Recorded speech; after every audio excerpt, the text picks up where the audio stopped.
Now, Colossians chapter number 3 this morning. Colossians chapter 3 this morning. And praise the Lord, ito na po yung panghuli sa ating pong series sa sanctification. This is the last piece of our series on sanctification. This is entitled The Crown for Sanctification. The Crown for Sanctification. Colossians chapter 3 verses 23 to 25. Sabay-sabay na lang po tayo for the sake of tatlo lang naman na verses. Sabay-sabay tayo from verse 23. Ready? Read. Whatsoever ye do, do it heartily as to the Lord and not unto men. Knowing that of the Lord ye shall receive the reward of the inheritance, for ye serve the Lord Christ. But he that doeth wrong shall receive for the wrong which he hath done, and there is no respect of persons. Tayo po'y manalangin. Dear Father, thank you so much sa inyo pong pag-iingat sa lahat. Nakadating po kami sa lugar na ito muli ng safe, and I pray sa mga nagapakinig na kayo po mag-feed sa amin ng understanding also ng knowledge coming from your word. And I pray for wisdom din as I speak, and help me, give me utterance. And there's weariness in the flesh, but always, alam ko po, Panginoon, na ito po ay para po sa inyo. Kailangan po ito ng inyong mga anak. Salamat po sa pagkakataon na ito, na makapangaral po muli in Christ, we pray. Amen. Okay po, pwede po tayo makaupo. Okay, we will deal with the crown for sanctification. The crown for sanctification. So it would be fitting, mga kapatid, to end this series on a high note like that of a crown. God is a God of reason and equity and rewards would just fit the universal law of sowing and reaping. Do you believe na ang Diyos po natin is a reasonable God? Ibig sabihin po nun ang Diyos natin, whatever He does, anumang ginagawa niya, merong tamang dahilan kung bakit niya ginawa po. He is reasonable. Okay? And also, He's a God of equity. Ibig sabihin, lahat sa Kanya, alam niya what is equal. He knows what is fair. He knows what needs to be done. At in the universal law of sowing and reaping, nilagay ko po dito universal law dahil yung law na yun ay universal. Of course, whatsoever you reap, physical man yun na halaman, kung anong ating itatanim, ihasik, yun yung ating aanihin. And the same goes sa ating pong ginagawa sa buhay po na ito, anuman pong ating desisyon, mayroong consequence yun. What you sow, you will reap. Therefore, it would just fit, mga kapatid, na ang ating Diyos ay nagbibigay ng gantimpala sa kanila ng mga susunod sa kalooban niya. Okay? To those who will follow the will of God in sanctification, ay meron pong rewards na tayo ay marireceive. Now, we are aware that it is Christ and not us. Tama po ba? Who is manifested when we walk in the Spirit. Si Kristo yung nagmamanifest. Kaya nasasabi ni Apostle Paul, yet not I, but Christ liveth in me. When we put off the old man and we put on the new, pinaliwanag ko na po sa atin that we put on the new man. Sino to? Sino yung tinutukoy ng new na ito? Ha? Sino yung tinutukoy ng new? Sino yung kailangan mong i-put on? Diba sa Romans chapter 13, if I'm not mistaken, dun yung instruction, but put on the Lord Jesus Christ. So, ang ating Panginoong Jesus pa rin yun. So, whatever that we will be doing, anuman pong ating ma-accomplish, it is the person of the Lord Jesus Christ. And yet, preacher, bakit ako gagantipalaan ng Panginoon kung si Kristo din naman pala yung gumawa nun? Why would God reward me if it is Christ Himself na gumawa nun through me? Tama? I can do all things through Christ which strengtheneth me. So, bakit niya ako gagantipalaan kung si Kristo pa rin yun? Mga kapatid, there is a reward because you became a partaker of Christ. Naging part tayo doon the moment we yield to the will of the Father, we yield to the will of God. At dito nga sabi sa 1 Corinthians chapter 3 verse 9, we are laborers together with God. Tayo po ay mga naging kamanggagawa ng Diyos. Hindi lang manggagawa ng Diyos. Diyan po tayo. Hindi lang manggagawa ng Diyos, kamanggagawa ng Diyos. Ano pinagkaiba, preacher? Pag manggagawa ka ng Diyos, boss mo ang Diyos. Tama? Kapag ka manggagawa ka, kasama mo siyang nagtatrabaho. And that is the description in the Bible, laborers together with God. Hindi lang laborers together for God, but we are laborers together with God. So, we should notice that our main passage, yung ating po binasa sa Colossians chapter 3, verses 23 to 25, ay pinag-aralan na natin yung verses 8. Okay? Verses 8 to 23, if I'm not mistaken, nung pinag-usapan po natin yung change by sanctification. Yung dinil natin yung change by sanctification, pinag-aralan natin yung put off and put on and the practices that is associated with the change by sanctification. Yung pagbabago na ginagawa ng Diyos sa isang mananampalataya ay may expected behavior. May kailangan kang hubarin at may kailangan kang isuot. Tama po ba? At itong passage na ito, yung ating pag-uusapan, ito na yung dulong part. Nadil na natin yung unang part. Now, this is the latter part, or the last part, nung bagay po na yun na pinag-uusapan natin. All of what man can do, lahat na kayang gawin ng tao, his accomplishments, aspirations, and affections, are all vanity in this world. Okay, Ecclesiastes chapter number 1. Turn your Bible to Ecclesiastes chapter number 1, and let's hear the conclusion of this man named Solomon. And this Solomon ay siya isang matalino na hari, mayaman na hari, makapangyarihan na hari, anak siya ni David. And yet, because of all what he could do, at lahat ng kanya pong labor sa buhay po na ito, pakinggan natin what he has to say about the matter. Ecclesiastes chapter 1.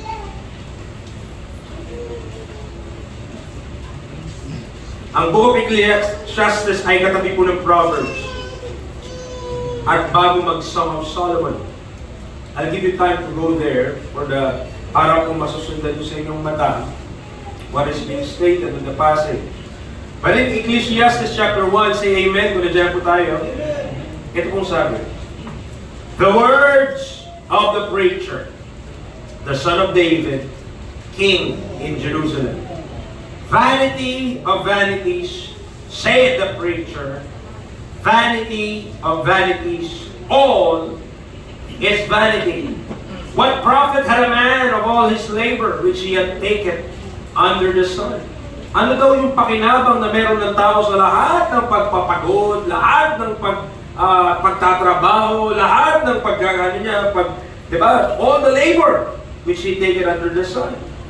Tingnan niyo sabi niya, verse 4. One generation passeth away, and another generation cometh, but the earth abideth forever. The sun also ariseth, and the sun goeth down, and hasteth to his place where he rose. The wind goeth toward the south, and turneth about unto the north. It whirleth about continually in the wind, returneth again according to his circuits. All the rivers run into the sea, yet the sea is not full. Unto the place from whence the rivers came or come, thither they return again. All things are full of labor. Tama po ba yun? Lahat na ng bagay, punong-puno ng mga pagtatrabaho. Okay? But that word labor is, mas nakakapagod yung labor kaysa sa work.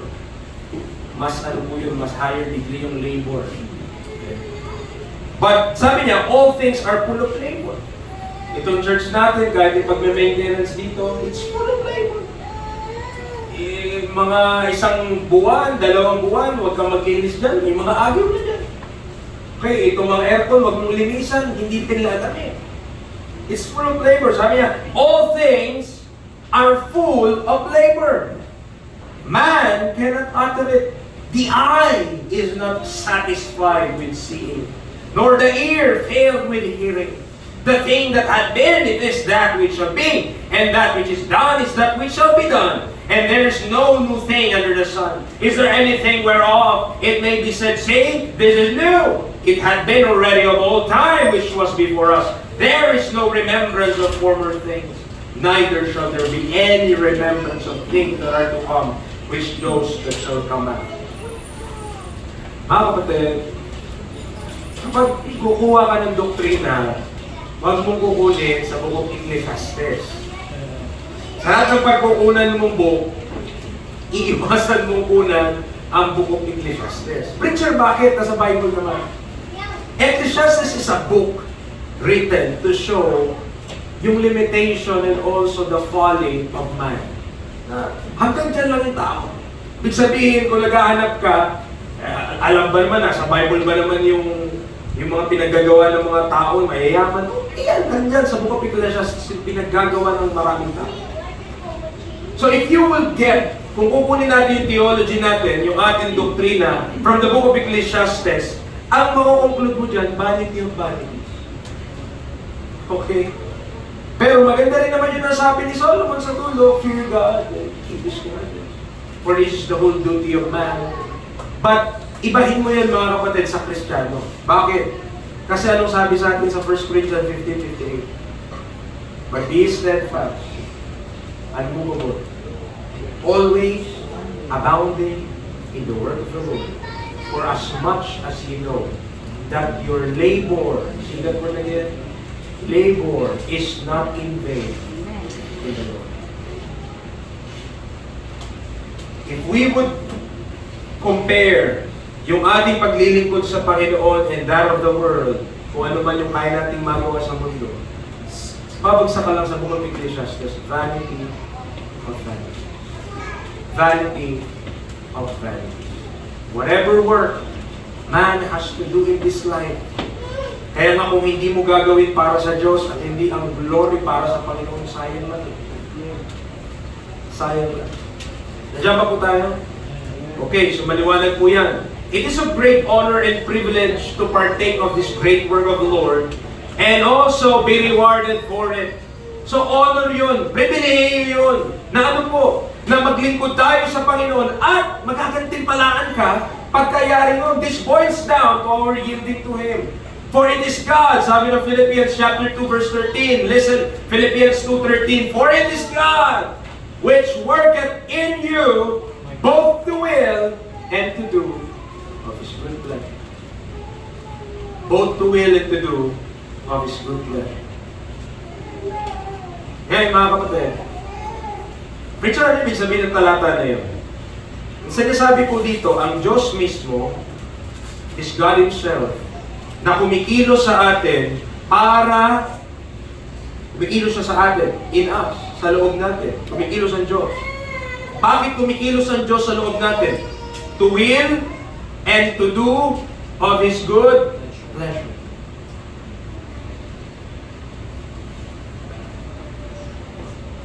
Kinikilos ang Diyos sa inside of us. When God works in us, kumikilos siya para ma-please mo din siya. Para malaman natin what to do and what to will. To will and to do of His good pleasure. O, kung minsan, sabi mo, siguro gusto ng Diyos na gawin ko itong bagay na ito. Okay? At pag meron kang understanding ng Scripture, pag na-receive natin sa salita ng Diyos, ano dapat natin gagawin, natutunan natin, anong kalooban ng Diyos, then gusto na natin gawin, tandaan po natin, ang Diyos ang kumilos sa atin. Para magustuhan mo rin na ikaw ay maging pleasing sa Panginoon. At ako ay maging pleasing sa Panginoon. So, in our study for the crown for sanctification, number 1 mga kapatid, bigyan natin yung requirement. Okay, number 1, or letter I, Roman numeral number 1, requirement. Anong requirement for this crown? Anong requirement? And I say, I use the term crown here loosely. Ibig sabihin po, hindi ko particular sinasabi na pagpunta ng langit ay meron kang corona. What that symbolize ay meron kang gantimpala. Okay? So sa langit, meron tayong magiging gantimpala at ang requirement doon mga kapatid, what I want you to see is that whatsoever you do it heartily as to the Lord and not unto men. Whatsoever ye do it heartily as to the Lord and not unto men. Whatsoever here ay hindi mo dapat ihiwalay doon sa full discourse ng chapter 3 ng Colossians. Preacher, no ibig sabihin mo na huwag dapat ihiwalay. So tandaan po natin, pag nag-aaral tayo ng Bible, pag nag-aaral tayo ng Word of God, ang context po ay napakahalaga. Ibig sabihin nun, kunyari, may nabasa tayong text, one verse, hindi mo pwedeng i-interpret yun nang hindi rin binabasa yung nasa sa taas niya at nasa sa baba niya. Kailangan mababasa mo yun ng buo kasi baka ma-take out of context mo yung isang talata. At ang ibig sabihin ko lang mga kapatid, whatsoever ye do, ano bang pinapagawa sa atin ng Panginoon sa chapter 3? Ano bang pinapagawa ng Panginoon sa chapter 3?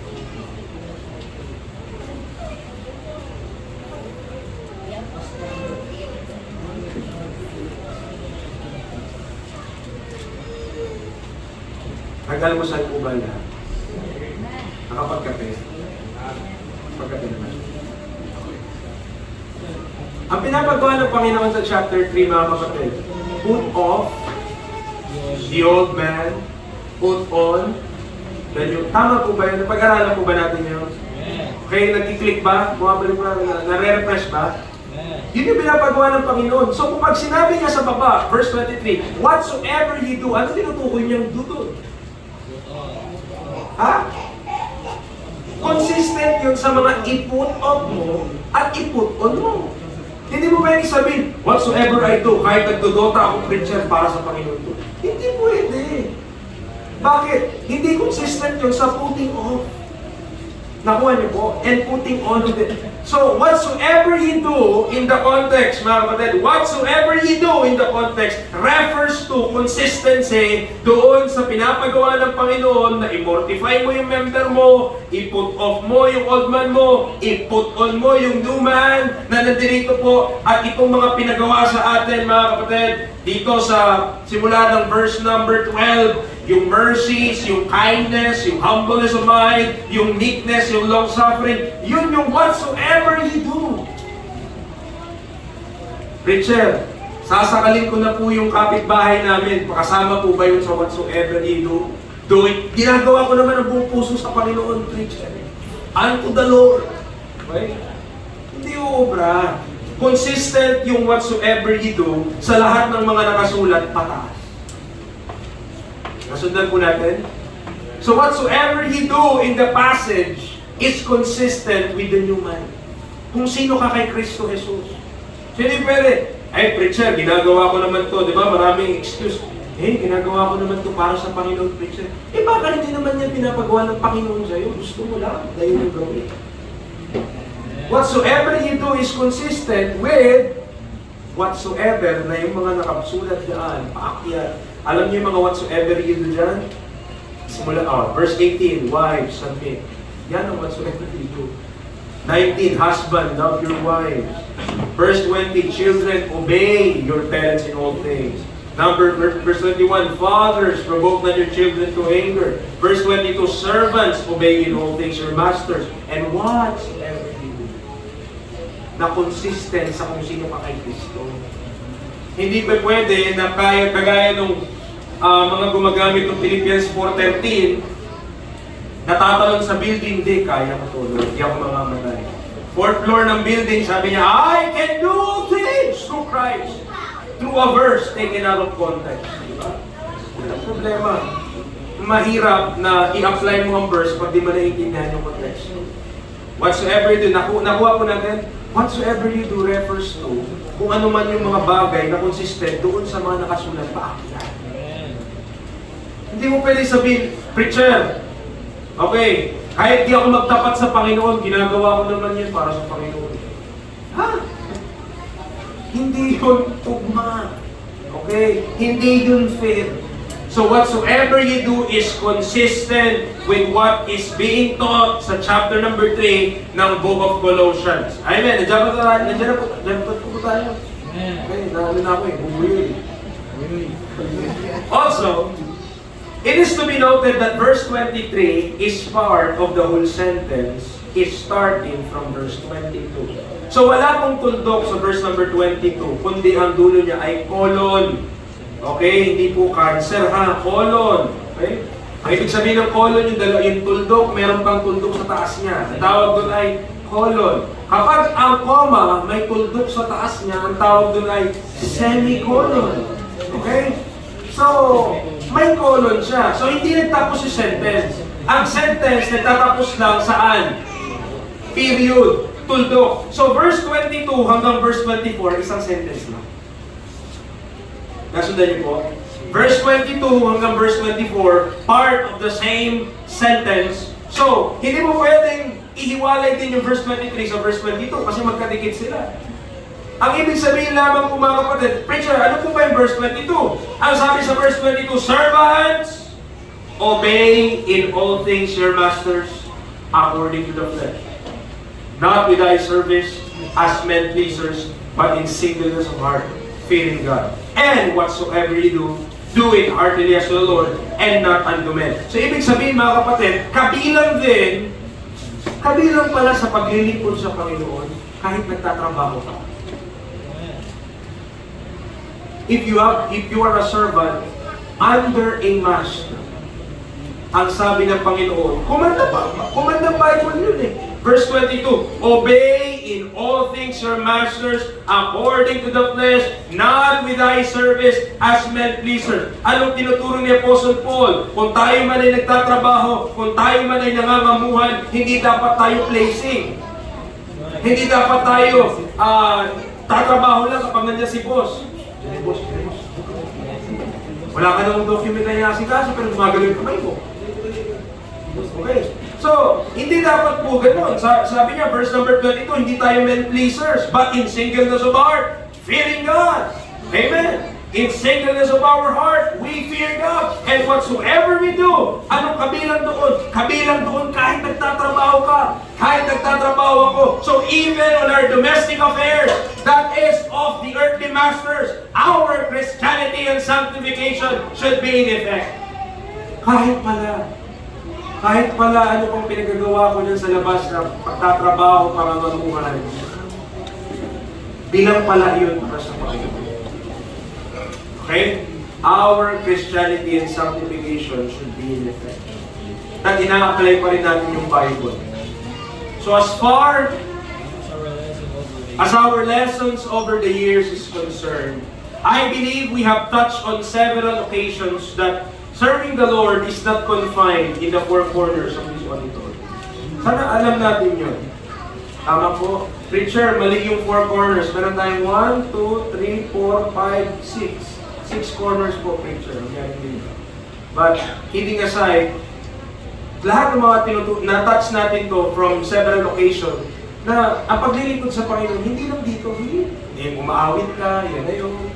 O nag-ayos tayo ng upuan, o nandito tayo pag Sunday, and pag Wednesday, hindi lang po yan ang paglilingkod sa Panginoon. Yung pagsasubmit ng wife sa husband niya, that is service to God.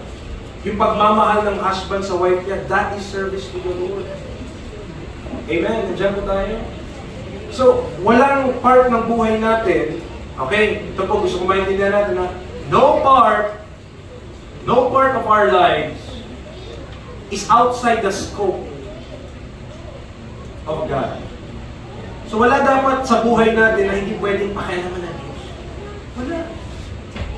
Anumang relasyon meron tayo, anumang ginagawa sa pang-araw-araw, lahat yan may pakialam ng Diyos. At lahat yan dapat, hinahayaan natin ng Panginoon na pakialaman tayo. Amen. Kasi if we would allow God to move at tayo po ay apektuhan sa pang-araw-araw, tayo ay magiging honest sa lahat ng ating ginagawa. Tayo ay magiging trustworthy. Sabihin, mapagkakatiwalaan ka. Bakit? May takot ka sa Diyos eh. Okay? Ganun po yun. So, Even on obedience to our employers, count towards the whatsoever ye do in that of the Lord. Kahit yung pagsunod sa mga nagpapasahod sa atin. So, ito ang commanded. Okay? Hindi lang sinabi whatsoever you do, di ba? Ang sabi niya pa, do it heartily. Do it heartily. If you remember the lesson of Evangelist Roger on Biblical Neurotheology, kung nandito po kayo noon, naka-upload naman yun sa YouTube if you want to balikan. He had discussed the change that God had made on the heart of the Roman Gods. Di-discuss niya na nung pag naligtas tayo, may nangyari na sa puso natin. Okay? May nangyari na dun sa puso natin. Okay. 2 Corinthians 1:22, ano sabi ng Bible? Who hath also sealed us and given the earnest of the Spirit. Saan nilagay? Saan nakaupo? Saan yung sisidlan? O saan yung lalagyanan ng Espiritu? In our hearts. 2 Corinthians 4:6, for God, who commanded the light to shine out of darkness, hath shined saan? In our hearts, to give the light of the knowledge of the glory of God in the face of Jesus Christ. Galatians 4:6, and because ye are sons, God hath sent forth the Spirit of His Son. Saan pinadala yung Espiritu? Into your hearts, crying, Abba, Father. Ephesians 3:17, that Christ, saan magdidwell si Kristo? In your hearts, by faith, that ye being rooted and grounded in love. So, clear po ba? Na kung tatanungin tayo, are you saved? Sasagot mo, yes, I am saved. Why do you know you got saved? Because the Holy Spirit is in my heart. Dahil yung Holy Ghost, yung Holy Spirit of God, the Spirit of Christ, ay nakatira. Pero hindi lang basta nakatira sa'yo. Okay? Nasaan ang Panginoon? Nasa katawan ko. Saan parte ng katawan mo? Nasa paa. Kasi napakapakan ko lang ang Panginoon eh. Hindi po. Nasa saan dyan? Nasa saan po ang Spirit? Into your hearts. So the saved man's heart is the seat of the Holy Spirit. Borrowing his term, okay, kopyahin ko yung, hiramin ko yung term niya, evangelist, we upload from the heart to our minds to the knowledge of the truth. Ibig sabihin kasi, yung sa puso natin, nandun na yung Holy Spirit, di ba? Nandun na siya, nakatira na siya. Okay? Nakatira na po yung Holy Spirit sa puso. Pero yung buhay ba natin, nagbago na agad? Lahat ba agad na nag-give up mo? Lahat ba agad na sacrifice mo? Hindi po. Tama? Kasi yung mind mo, hindi pa nakaka-catch up sa puso mo. Yung puso mo, nandun ang Holy Spirit. Yung mind mo, makamundo pa. So, anong ginagawa natin? Kaya tayo nag-aaral ng Bible. Renewing of the mind. Renewing of the mind. So, as we know, kapag tayo nag-grow, na naiintindihan natin yung mga bagay na to, kung ano yung nasa puso natin, nalalaman natin, ayun pala yun. So, na-upload mga kapatid, yung change also, na nandun sa Spirit of God, yung power na nasa Spirit of God, na transfer sa mind mo. Bakit? Narinig nyo na kasi. Pero hindi mangyayari yun without the knowledge of the truth. Tandaan nyo po. Without the knowledge of the truth, that renewing of the mind will not happen. So po mga kapatid kahit pray ka maghapon, kung hindi ka mag-aaral ng salita ng Diyos, and you don't have an activity to study the Word of God or to listen to the Bible sa preaching ng salita ng Diyos, kahit mag-pray ka na mag-pray, naku po, baka iba yung pumasok sa isip mo. Kasi the knowledge of the truth will come from the Scripture. Mula sa Word of God. Hindi from any other means. So, nandiyan pa po kayo, nakakaunawa po.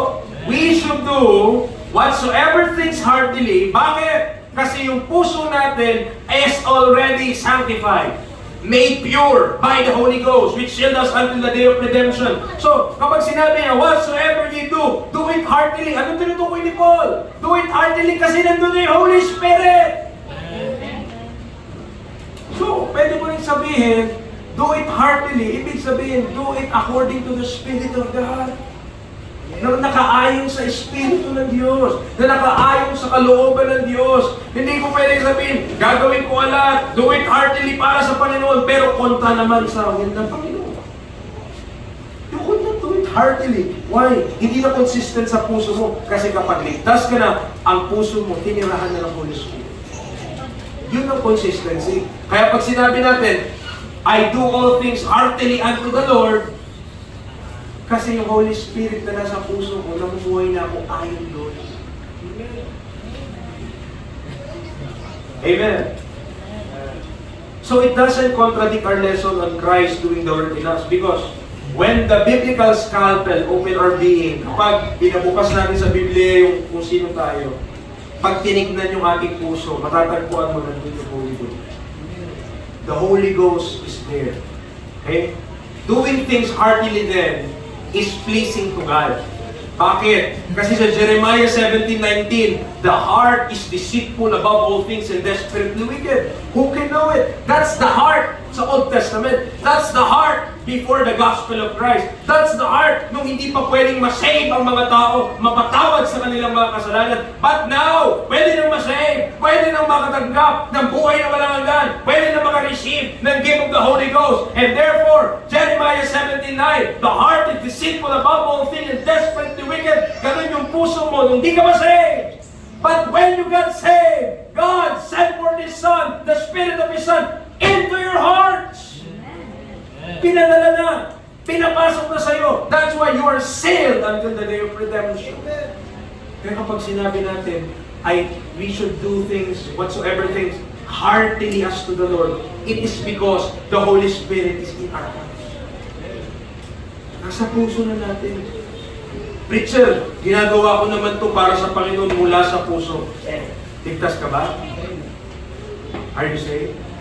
Kasi kung hindi ka saved, kahit gawin mo pa yan sa puso mo, hindi yan counted. Bakit? They that are in the flesh cannot please God. Okay? So anong pinaka-requirement pa rin dito? Kaligtasan mo na. O, pag save ka na, yan, pwede ka na do it heartily. Bakit? Holy Spirit ka na. Pero nung hindi ka pa saved, hindi ka maka-do it heartily. Pag nag-do it heartily ka, desperately wicked yung puso. Okay, no? Oh. At kanino yung direksyon nun? Kanino yung direksyon? As to the Lord. We do whatsoever things to who? To the Lord first and foremost. Kung gagawin natin ito, we will be better off on every relationship that we have. Yung mga tatay, magiging better fathers, the mothers would be better moms. Husbands would love more and wives would submit. Bakit po? Because we're doing what is consistent dun sa puso natin na ang Holy Ghost nakatira na dyan. And ano ba ang fruit of the Spirit? Love, joy, peace, long-suffering, gentleness, goodness, faith, meekness, temperance. Against such, there is no law.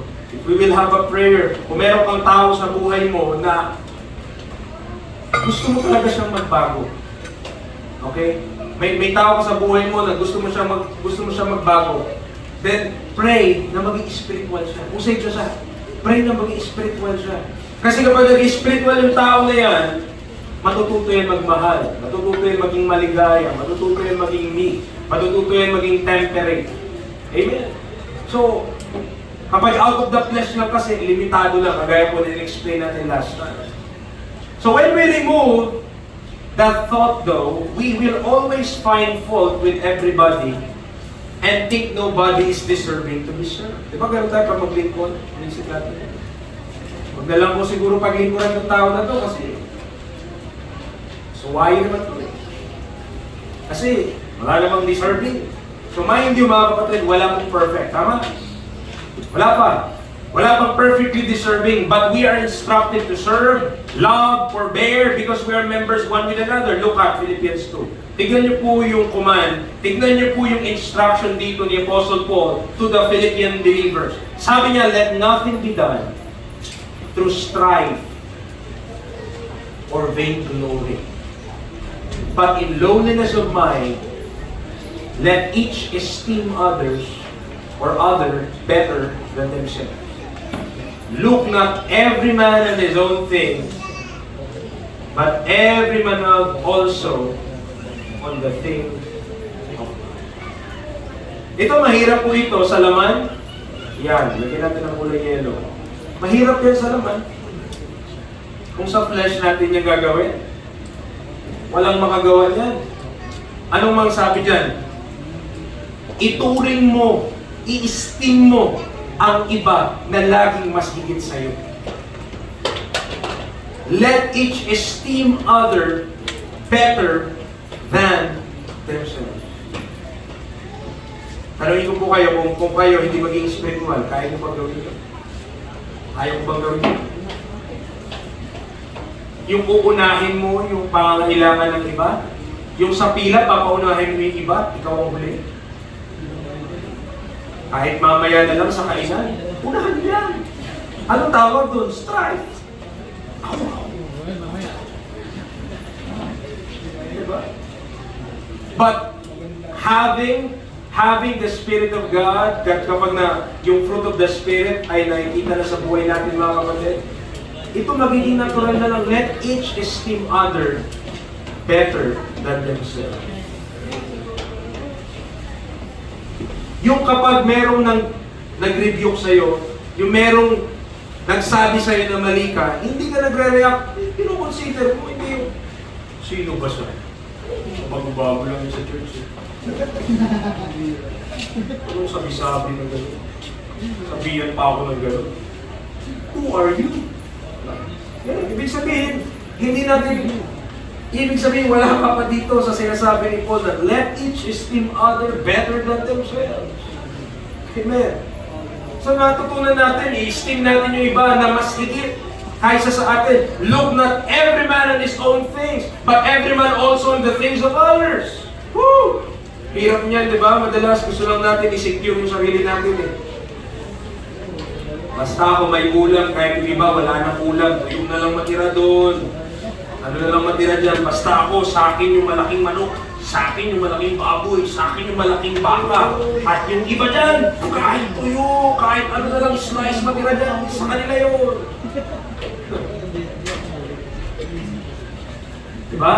Pero pag nag-grow tayo, sabi ng Bible, look not every man on his own things, but every man also on the same others. And through my knowledge shall the weak brother perish, for whom Christ died. Ito po. Para sa Panginoon. So kung para sa Panginoon, dapat hindi para sa tao. Okay? Not unto men. Whatsoever you do, not unto men. As high as our respect to any man, nobody should be important enough to replace God. Walang kahit sino sa atin na magiging sobrang importante na kaya na natin mapalitan ng Diyos. Okay? Proverbs 29:25, the fear of man bringeth snare, but whoso putteth his trust in the Lord shall be safe. Amen? Snare daw yung fear of man. Tita. Okay? Pero kung sino man yung magtutuon, maglalagay ng kanyang tiwala sa Panginoon, ay magiging safe.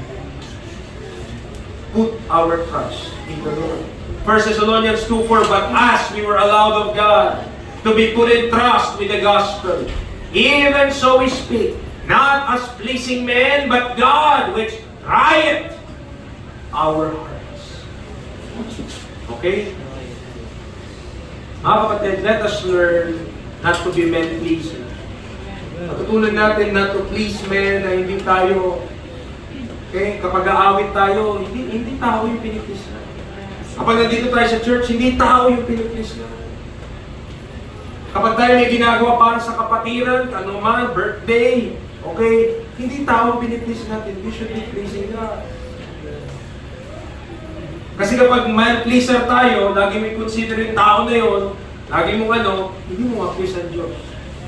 Kapag nag-conflict yung tao sa Diyos, mas pipiliin mo yung tao. Kasi mas takot ka dun eh.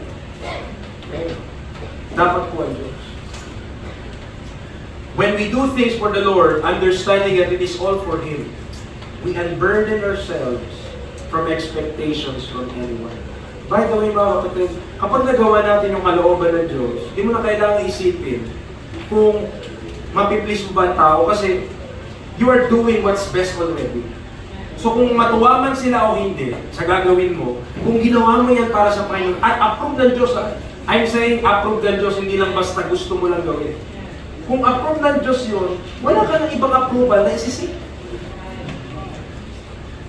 Amen? Wala na. Kung baga, ina-unburden mo, tinatanggalan mo ng kabigatan yung sarili mo. Kasi yung iba, maraming expectation, tama? May mga expectation. Moreover, our expectation salvation then would be from God and God alone, as will also be discussed by the next point. Pangalawa po, other than the requirement is the reward. So, natapos tayo sa requirement. What is the requirement? Whatsoever you do it heartily as to the Lord and not unto men. So reward. What is the reward? Knowing that of the Lord, ye shall receive the reward of the inheritance, for ye serve the Lord Christ.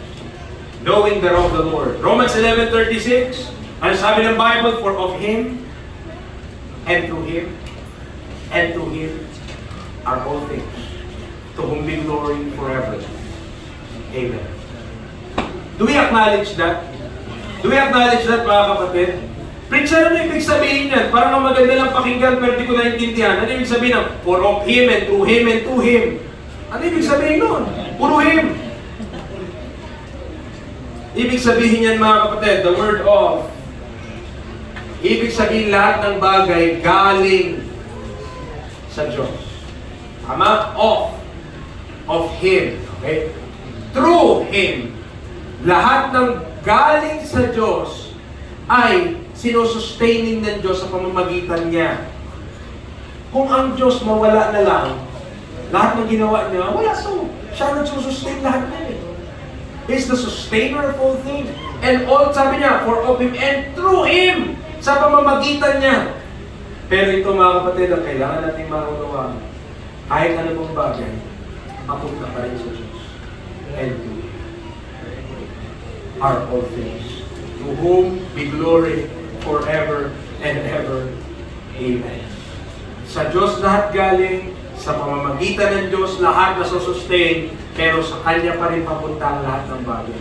Ngayon, kapag inagaw mo kung ano yung dapat sa Diyos, when you rob God of His glory, okay, magsasuffer tayo ng loss. Kasi dapat ang Panginoon lang, sa Kanya lang ang glory. So we must acknowledge that it is of the Lord that we enjoy, partake, and live in His creation. It is more outstanding to know that the same Lord had a work to do now, and we can be partaker of the work that will result to reward. Kung isipin nyo, yung paglilingkod natin sa Panginoon dito sa lupa, parang hanting lang eh, maliit lang na bagay. Konti lang yung kaya natin gawin, pwede natin sabihin yun. Pero imagine that it could, yung little service you think that you are doing for God, dito sa lupa na ito, it could relate to eternity. And in eternity, it will be lasting for eternity. Yung ginawa mo dito sa lupa. Oh, amen. Kaya mga kapatid, huwag tayong manglupay-pay. Huwag tayong manghina. Magpatuloy po tayo. Marami pong mga kaluluwa na kailangan makapakinig ng gospel. Marami pong mga kaluluwa na kailangan malaman yung truth. Okay? Continue lang po tayo. Patuloy lang po tayo. Huwag tayong titigil. So, sabi niya, he shall receive the reward of the inheritance. O ito, kinuha ko po kay Evangelist. There is a difference between inheritance and reward. In earthly terms, an inheritance is received based upon two factors. Ang mana daw ay natatanggap sa dalawang factor. Una, kung sino ang magulang mo. At pangalawa, yung kanilang kayamanan, hindi yung kung anong ginagawa mo. Rewards, on the other hand, are handed out to anyone meeting the conditions or requirements regardless of who your parents are. Ang pinagkaiba ng inheritance sa reward, kahit magkaparehas pa tayo ng trabaho, kung ang magulang mo ay si Henry C., tiyak mas mayaman ka sa akin. Hindi dahil mas magaling ka sa akin, kundi dahil sa kung sino yung magulang mo. Tama po? Yun yung mana sa kayong reward. Salamat, magkaiba yung dalawa na yun. Kasi lahat tayo may inheritance na yun. The moment we believe, we are made partakers of Christ. Pero, when it comes to rewards, yan ang hindi pantay-pantay. Okay? Yan ang hindi pantay-pantay. Bakit? Kasi ini-incentivize ng Diyos yung mga gusto mag-work para sa Kanya. Hindi niya incentivize yung mga Wala ginagawa. Yung mga ayaw mamuhay ng tama para sa Panginoon. So yun po yun. For ye serve the Lord Christ. As we have learned, we can serve our flesh or Christ. Pwede natin paglingkuran si Kristo o ang ating laman. Amen. Pwede yun. Romans 6:6, sabi niya, knowing this, that our old man is crucified with Him, that the body of sin might be destroyed, that henceforth we should not serve sin. So pwede pala, tingnan niyo po, pwede mo paglingkuran yung kasalanan. Pwede mo pa rin mapaglingkuran yung ating laman, kahit tayo ligtas na. So choice natin. So kapag sinabi pala for you serve the Lord Christ, ibig sabihin nun, you're not serving sin. You're not serving your flesh. Romans 7:25, I thank God through Jesus Christ our Lord. So then, with the mind, I myself serve the law of God, but with the flesh, the law of sin. Hence, it is to be understood that we cannot serve God without sacrifice. Kung wala po yung holiness, kung wala po yung inaalaw natin yung Diyos na i-change tayo, we cannot serve God properly. And we cannot serve God peaceably. Hindi po eh.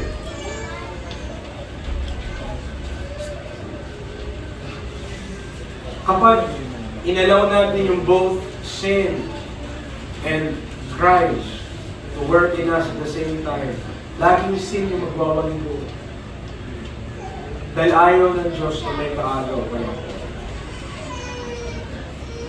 God would only accept our service out of a body that is a living sacrifice. Yun lang yung tatanggapin ng Panginoon. That is of a living sacrifice. In-explain ko po sa inyo bakit yung living sacrifice, living, buhay yun, yung sacrifice, patay, bakit? Dapat patay na tayo sa ating sarili at buhay para sa Panginoon. Di po madali, tama? Most of the time, gusto mo yung rights mo, yung karapatan mo yung manalig. Most of the time, gusto mo, hindi! Maliit kayo! Most of the time, gusto natin mag-rule yung ating, kung ano sa tingin natin tama. Pero as we learn about Christ, habang natututunan natin si Kristo, kasi savor mo yung knowledge of Christ and you're learning about Christ, mas ma-apply mo yun, mas may kita mo yung change by and by. And sinama ko po sa prayer meeting, na ipag-pray, mamaya alis po kami papuntang Lipa, but also pray and consider that after itong camp meeting, kasi tapos naman yan this week, but simulan natin siguro sa Monday, okay, na meron po tayong mga gawain para sa mga tatay. That would be 7 p.m. Monday. Okay? Kung tatay ka na, kung sino gusto magtatay na din, tatay na. Okay, 7 p.m. po, dito sa church. Mga tatay lang. Yung mga gusto para maging tatay, hindi pwede. Okay, tatay mo na sila. Right? So yun po, husbands and fathers. Yung dito. Bakit? Kasi kailangan na as heads, you should know your duties and responsibilities. Also at the same time, ang utos naman ng Bible sa mga ministers of God, commit to the faithful men who shall be able to teach others also. So, pinapakunahan ko na kayo, pero you should teach. Amen. So, hahanapan po natin ang slot dyan kung paano. Pero yan ang mangyayari. Amen. Okay? So, gusto natin na masunod natin yung Bible and it requires study. So, yung time ngayon, magiging time ng fellowship and study. I hope the Lord could sustain all of us. Okay? Baka dumadaloy na sa ating dugunon ay kapinalang. Okay? Pero, yun po yung ating gagawin. Now, last point. If there is a reward to be expected by living right, if there is a reward to be expected na Ginawa mo yung tama para sa Panginoon. You live right, you live clean, you live according to the Scriptures.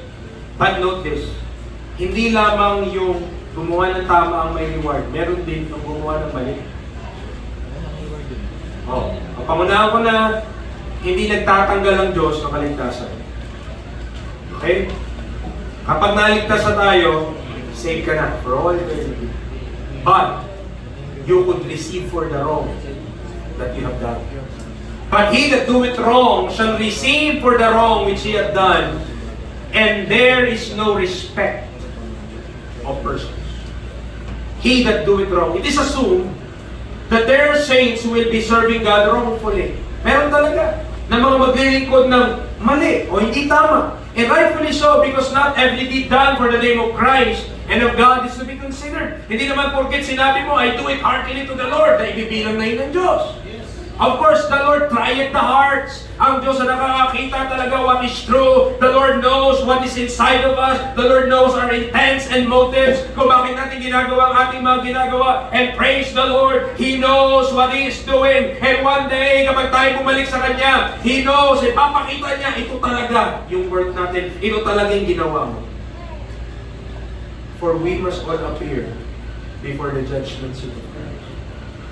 That everyone may receive the things done in his body according to that he had done, whether it be good or bad.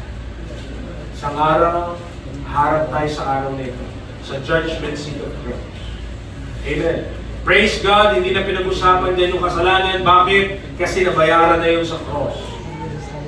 And when we believe, amen, we are justified, and sanctified, and made righteous in the sight of God. Yung naniwala ka sa ginawa ni Kristo, forever, settled na yun. Pero isang araw, tayo mga saints, dadating tayo sa isang paghatol. We will be judged at the judgment seat of Christ.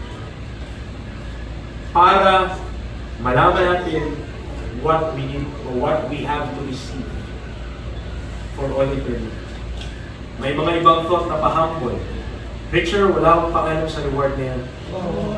Mahal ko lang ang Panginoon.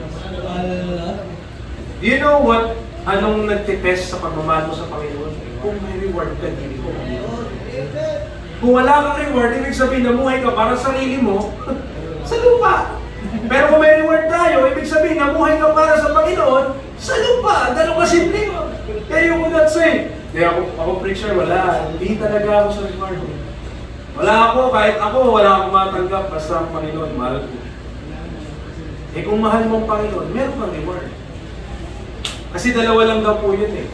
Love His appearing or love the world. If we love the world, we could not love His appearing. If we love His appearing, we will not love the world. Amen. Diyan po tayo. So, shall receive for the wrong which he had done. 2 Timothy 4:14, Alexander, the coppersmith, did me much evil. The Lord reward him according to his word. So, evil ang gawin mo. Evil ang gawin ko sa buhay na ito. May reward yun. Hindi nga lang magandang reward. Pero isipin mo, you will suffer loss to all eternity. And what a life to live. Nasayang lang. Therefore, rewarding a believer's poor workmanship with no reward is consistent with the principles of grace. So, evangelist din ito. The judgment seat of Christ is about determining each believer's accumulated service capacity so that they can be stationed properly in the heavenly government. Diba, dito sa lupa, maraming gobyerno. Tama. May gobyerno ng Pilipinas, may gobyerno ng United States, may gobyerno ng Japan, maraming gobyerno. At lahat ng gobyerno merong mga structure ng power kung paano. And of course, one day, we will be at the kingdom of God at ang king doon, walang iba kundi ang Diyos. Now, in that kingdom, merong mga responsibilities, may mga duties. At konektado doon kung maglilingkod ka ng tama ngayon, kung saan ka ilalagay. For all eternity. If you think, ito po mga kapatid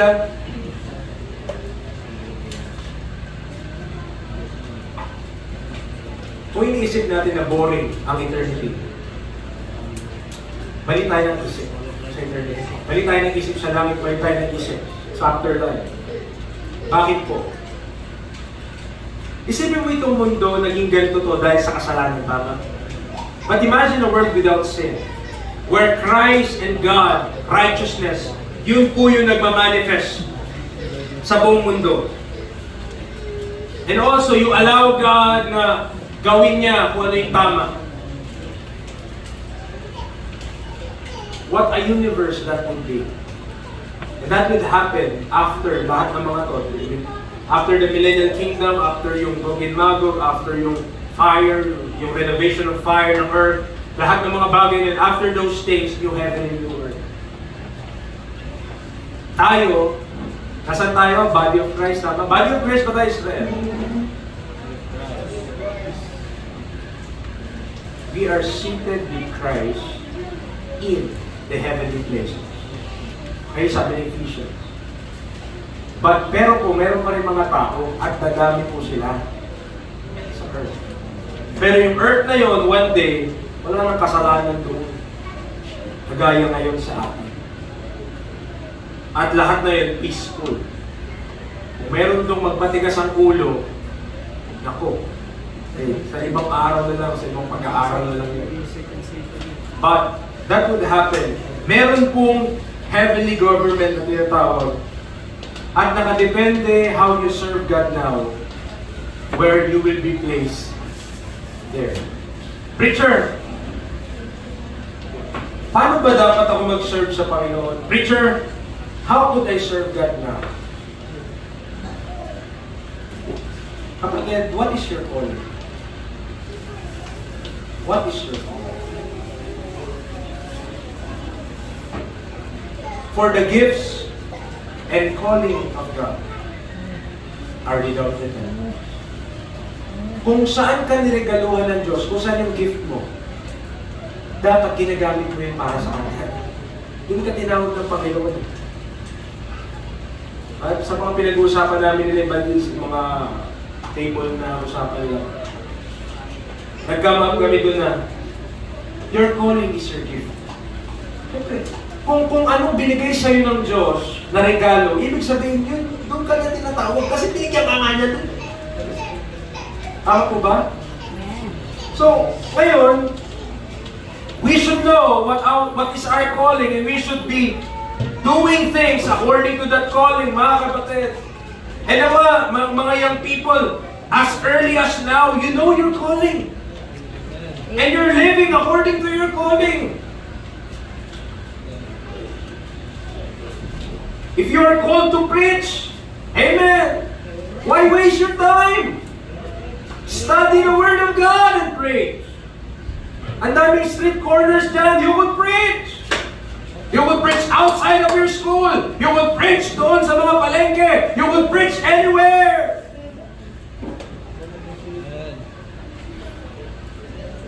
You don't need to, hindi mo kailangang hintayin ng activity just to do your call. Marami.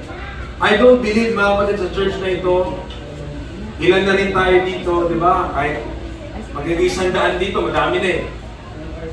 But I don't believe each and every one of you ay walang gift. Kung ligtas ka, lahat may gift eh.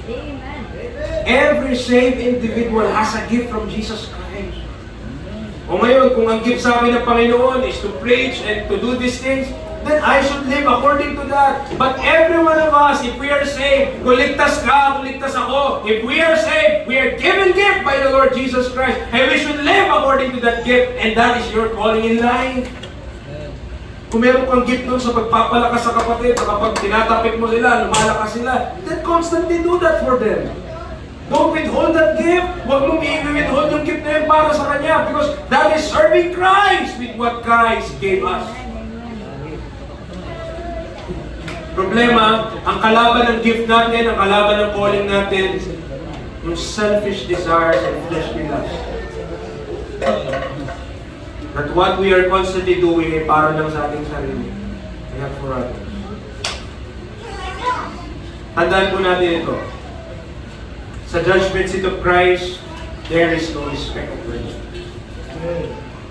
Let me say this, mga kapatid, sa judgment seat of Christ, walang pakialaman ng Diyos kung dito sa lupa, naging preacher ka, ako, kung anong minister meron ako dito. He doesn't care. Amen. There may be some of you na mas makaka-receive pa ng mas maraming reward kesa sa akin as your preacher. Why? Kasi sa calling mo, halimbawa yung calling mo na binigay sa'yo ng Diyos, ginawa mo yun ng buong buo, aking kalahati lang. Kasi mas maraming reward doon. Of course, kung sino gumawa ng buong buo.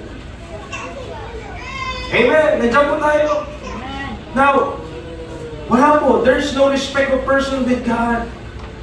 Sabi ni Bible, God does not have respect to the position, rank, popularity, or circumstances of men. He respects their internal worth and never respects their conditions. Preferring the rich and powerful to those who are not. Wala po ang Diyos, hindi nagtatangi. Sa judgment seat of Christ, hindi pwedeng sabihin, Lord, bayaran na lang kita. Under the table. Marami ako. Hindi papahig ang Diyos, Lord. God is righteous. Tingnan natin itong mga talata ng Romans 2:11. Ang sabi ng Bible, for there is no respect of persons with God. There is no respect of person with God. Ephesians 6:9. And ye masters do the same things unto them, forbearing, threatening, knowing that your master also is in heaven, neither is there respect of persons with Him. Wala po. Okay, there's no respect of person with God. Nagpapasalamat ako sa Panginoon. Amen. Dito sa lupa, pwedeng baluktutin yung justice. Bakit? Kapag yung judge siya, halimbawa lang, for example, yung nasasaktan o yung mahatulan, kaibigan niya, malaking chance na ano yan, magawa ng paraan. Okay, in any other, marami pang mga ahensya ng gobyerno kapag kakilala. Diba, pwedeng magawa ng paraan. Pero salamat sa Panginoon, walang ganun. Hindi mo pwedeng ma-bribe ang Diyos. Hindi mo pwedeng maabutan ng Diyos. Kung ano talaga yung ginawa mo para sa Kanya dito sa lupa, yan ang matatanggap mo para sa Kanya. Amen. He could not bribe the Lord. Salamat at ganun ang Panginoon. In conclusion, always remember, what we do in life echoes in eternity. The believer will receive full justice in eternity. Whether our boss pays us properly or treats us properly, God will reward us in eternity. We will never receive full justice in this life. We may put in a good day's work and receive no recognition for it. That's life. The standard is still binding. That a Christian is to put his best ability in his work regardless of the situation. A paycheck is just a wage under our system. However, it is the reward of the Lord that counts.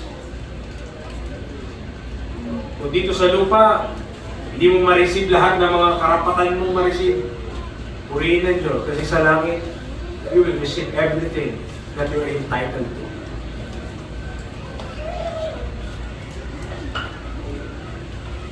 Live in sanctification, brethren. Only that life will be worth in eternity. Our fleshly lusts and worldly pursuits will be in flames at the judgment seat of Christ. Let us shoot for the crown, for it is our God who will be glorified. Mamuhay tayo mga kapatid according to the will of God. Let us apply the book. Ngayon pa lamang po, let me remind you, I encourage you, please attend all our services. Please attend all our services. Ang ginagawa po natin dito sa church, kapag Sunday, dito na po tayo kumakain ng lunch. Iba, nagdadala lamang sila ng mga pagkain nila. Okay, kung ano man, huwag kayong mahiya kung anong ulam nyo sa bahay nyo, dalhin nyo dito. Huwag lang yung pang-10 init. Yung pang-10, pwede pa yan. So, what we're doing here, dito tayo kumakain kasi that fosters fellowship one with another. And also, what we'll be doing ay itong lahat ng services natin, whether Sunday and Sunday afternoon, and also Wednesday, we will have a series to tackle. So, mag-aaral tayo ng salita ng Diyos during those times. Okay? At maging iba pa yun sa mga tatay, at iba pa yun sa quiet practice.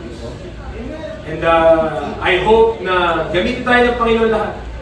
And what's my desire and prayer to this church?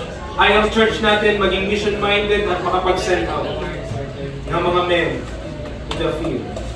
Amen. That's my desire. Bakit? Kasi kung dito lang tayo, hindi natin i-allow na yung Word of God na tanggap natin, ipasa natin sa iba, sayang lang. Ay, sayang lang.